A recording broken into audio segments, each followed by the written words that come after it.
नमस्कार खबर ओडिया को आपण मानक बहुत बहुत स्वागत। जानतु केउ दिन केउ रूपरे पूजा पाती माँ संपूर्ण पूजा विधि।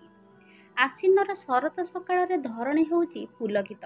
गृह ठारू देवालय पर्यंत सबुठारे ज्योतिर्मयी जगन्माता आगमन पदध्वनि। ओडिशा समेत सारा देश में आरंभ होइछि नवरात्र बा नवदिनात्मक शक्ति पूजा।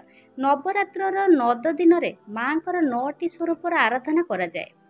प्रथम दिन में भगवती आद्याशक्ति को आवाहन करा जाए माँ शैलपुत्री रूपरे। अक्टोबर में शारदीय नवरात्रि पवित्र दशहरा पितृ अमावास्या भली पर्व पड़ुछि। प्रतिवर्ष भली एथर मध्य नवरात्रि पूरापूरी 9 दिन पर पालन करा जिवो। स्वतंत्र रीतिनीति पालित हेब नवरात्रि एवं माँ को दशहरा बा विजया दशमी। तेबे नवरात्रि केबे ओ दशहरा केबे जानतु संपूर्ण तथ्य। चलित वर्ष सेप्टेम्बर 22 तारिख आरंभ होउछि माँ जगज्जननी शारदीय नवरात्रि पूजा। नवरात्रिर कलश स्थापन पर शुभ समय होउछि सकाळ 6:09 रु 8:06 पर्यंत। मोट 1 घंटा 57 मिनिट जाए रहुछि शुभ समय। शारदीय नवरात्रिर अष्टमी 29 सेप्टेम्बर संध्या 4:31 रु 30 सेप्टेम्बर संध्या 6:06 पर्यंत हेब। अष्टमी तिथिर कन्या पूजन सेप्टेम्बर 30 तारिख रे हेब। सेहीपरि आश्विन शुक्ल पक्ष नवमी तिथि सेप्टेम्बर 30 तारिख संध्या 6:06 रे आरंभ हेब एवं अक्टोबर 1 तारिख संध्या 7:01 रे शेष हेब। एपरि परिस्थिति रे नवमीर कन्या पूजन अक्टोबर 1 तारिख रे करा जिवो। एही कारणरू एवर्ष शारदीय नवरात्रि रे गोटिए नवरात्रि अधिक पड़ुछि।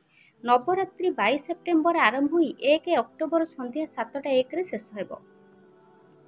चलित वर्ष सेप्टेम्बर 28 तारिख आरंभ होउछि माँ दुर्गा पूजा। शारदीय पूजार सप्तमी तिथि आरंभ होउछि एही दिन बिल्लु पूजा एवं अधिवास परंपरा रहिछि। 29 तारिख रे माँ को महाअष्टमी पूजा हेब। सेही दिन कन्या पूजा मध्य होइथाय।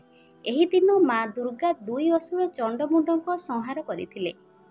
एही 9 दिन रे माता दुर्गा शैलपुत्री, ब्रह्मचारिणी, चंद्रघंटा, कुष्मुंडा, स्कंदमाता, कात्यायनी, कालरात्रि, महागौरी एवं सिद्धिदात्री रूपरे पूजा पाइथांती। तेबे एही सब रूप गुड़िक कौन जानतु। शैलपुत्री नवरात्रिर प्रथम दिन में माँ दुर्गा शैलपुत्री रूप पूजा करा जाए। एही दिन माँ को डाहाण हाथ में त्रिशूल एवं बाम हाथ में पद्म रही है। तेणु नवरात्रिर आरंभ में देवी शैलपुत्री पूजा करने जरूरी। ब्रह्मचारिणी देवी ब्रह्मचारिणी को नवरात्रि द्वितीय दिन में पूजा करा जाए। माता ब्रह्मचारिणी को गोटे हाथ में पद्म और अन्य हाथ में कमंडल धरी थांती। ताको सटीक उपासना करी भक्त मानकर समस्त असुविधा दूर हो जाए।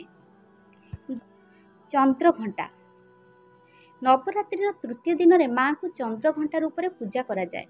मस्तक अर्धचंद्र विराजमान होता है। हाथ में खड़ग, त्रिशूल, गदा, धनु एवं तीर पद्म रही है। माता कुष्मुंडा माता कुष्मुंडा को नवरात्रिर चतुर्थ दिन में पूजा करा जाए। देवी कुष्मुंडांकर 8टी बाहु रहिबा सहित बाहन भावे सिंह रही है। देवी स्कंदमाता को नवरात्रि पंचम दिन में पूजा करा जाए। मातांकर 4टी बाहु रही है जो गोटे हाथ में कार्तिकेय एवं अन्य 3 हाथ में पद्मफूल, वरद मुद्रा एवं धला पद्मफूल रही थांती।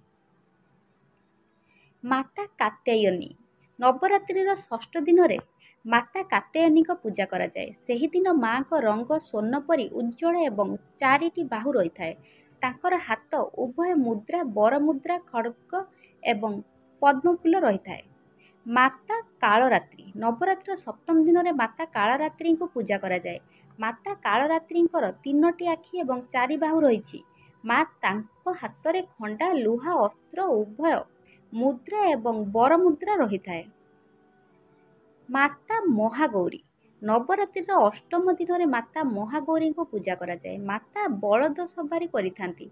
रंग मध्य धला होता है। माता महागौरी उभय मुद्रा, त्रिशूल, डंबरू एवं बर मुद्रा को 4 हाथ में धरी थांती। माता सिद्धिदात्री नवरात्रि पर्वर नवम तथा शेष दिन में माता सिद्धिदात्री को पूजा करा जाए। मातांकर 10टी बाहु रही बेले पद्म, चक्र, गदा एवं ଶଙ୍ଖ ଧରିଥାନ୍ତି। ଦେବୀ ସିଦ୍ଧିଦାତ୍ରୀ ସିଂହ ଉପରେ ଆରୋହଣ କରନ୍ତି। ନବରାତ୍ରିରେ ମାଙ୍କୁ ପୂଜା କଲେ ସିଦ୍ଧି ପ୍ରାପ୍ତ ହୋଇଥାଏ।